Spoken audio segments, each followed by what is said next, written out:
Have you ever felt kind of stuck when you're learning English? Like you've studied the grammar, you know the rules, maybe you've even done well on tests, but then when it actually comes time to speak, you just freeze. You're worried about making a mistake. Yeah, that's such a common feeling. We hear that all the time. It really is. So it makes you wonder, what if that traditional way, focusing on getting the grammar perfect before you speak, what if that's not actually the fastest way? What if it's actually slowing you down? Well, that's exactly what we're diving into today. We're looking at some really interesting insights from Fluent English. Speak first, correct later. It's from the Master American English podcast. Right. And it offers a pretty refreshing perspective on how we actually learn languages. Maybe a bit counterintuitive for some. Definitely. So our mission here in this deep dive is to kind of cut through all the usual advice and give you, our listeners, some surprising but really practical tips. Yeah, things you can actually use. Exactly, to help you build real confidence, improve your English more naturally, and hopefully stop feeling so overwhelmed by, endless rules. Okay, let's get into it. All right. So the core problem, the thing that trips so many people up, seems to be this mix of perfectionism and, just being afraid of making mistakes. We see the story with David from Canada. He apparently spent ages trying to nail down every single grammar rule. He wanted everything perfect before he'd really speak. Right, which sounds logical, maybe. But what happened? Well, ironically, that focus on perfection actually ended up holding him back. It made him hesitant, nervous. And that links directly to another example, Sarah from Germany. She did all the textbook work, studied the grammar religiously, but then found she really struggled to follow, actual native speakers just chatting. Right. So it makes you ask, is just studying the rules really enough? Does it actually prepare you for, a real conversation? It seems like maybe it doesn't, or at least not completely. It points to something deeper, perhaps a psychological block. Absolutely. And there's this great little story about a student, Maria. Her teacher, Mr. John, noticed she was really scared to speak in class, always worried about grammar. Okay. So Mr. John gave her this task. Simple, but kind of brilliant. He told her, just talk to your husband every evening about your day. Just talk. Just talk. But here's the key.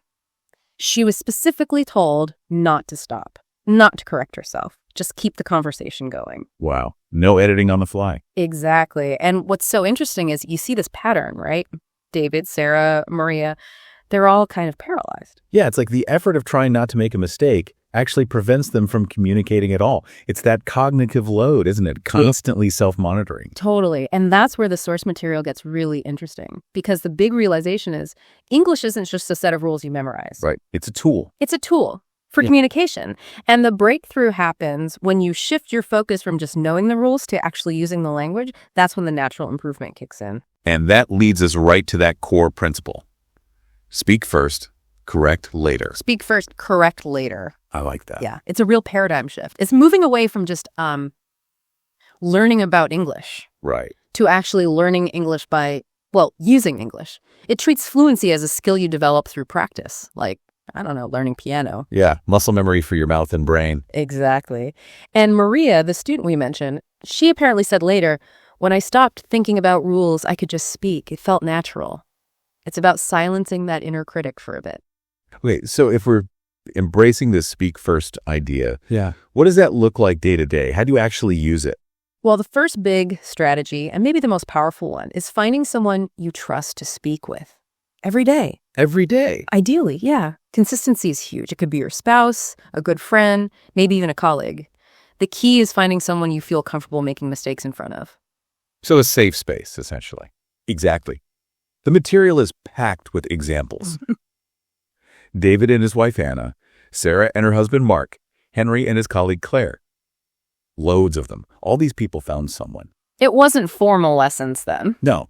Just regular low-pressure conversations. Okay, but what do you actually talk about? Does it have to be deep? Not at all. That's the beauty of it. Keep it simple. Everyday stuff. Okay. Your daily routine, what you cooked, plans for the weekend, the weather, shopping, how you're feeling, hobbies. Really basic things. You practice just saying, I woke up, I made breakfast, I went to work, that kind of thing. You could start there, definitely. Or maybe stretch it a bit, like, I woke up early, felt a bit tired, but then I made some coffee. Or I cooked pasta for dinner. It was pretty good. Just keep talking. Okay, keep the flow going. Keep the flow going. And this next part is crucial, embracing the mistakes. Which feels counterintuitive if you've been drilled on grammar. Totally. Totally. But the idea here is mistakes aren't just okay, they're essential. They show you where you need to grow. So how does the partner help then? Do they just ignore the mistakes? Not exactly ignore, but they help gently. The source mentions this idea of gentle correction. Gentle correction. Yeah. So instead of stopping you and saying, that's wrong, your partner might just repeat what you said, but correctly. Or maybe repeat it slower, or explain a word you struggled with. So it's more subtle, like modeling the correct way. Precisely. Like Simon's wife, Rachel, she helped by gently correcting him and repeating what he said in a better way. Or Laura, who learned from Tom's corrections gently. It gives you that feedback without the stress or embarrassment. Okay, that makes a lot of sense. So mistakes aren't failures. No, they're signposts. They guide your learning. And what happens when you do this consistently? Practice daily, talk about simple things, get that gentle feedback. Well, the natural result is confidence. It just starts to grow. Right. David became more confident, could express himself clearly. Maria felt she could just speak when she stopped worrying. Rachel felt that confidence kick in when she ditched perfectionism. Yeah. And Henry even said, grammar will improve naturally. It's fascinating. So confidence isn't something you wait for before you speak. No, it seems to be something that comes from speaking as a result of the practice of building those pathways in your brain through actually doing it. Okay, so speaking practice is key. What about the other side, listening? Yes. Absolutely vital. Speaking and listening, they work together, right? Input and output. Makes sense. And the advice for listening is kind of similar. Focus on the big picture. Try to get the main idea, the gist of what's being said. Not every single word or grammar point. Exactly. Don't get bogged down trying to understand everything perfectly.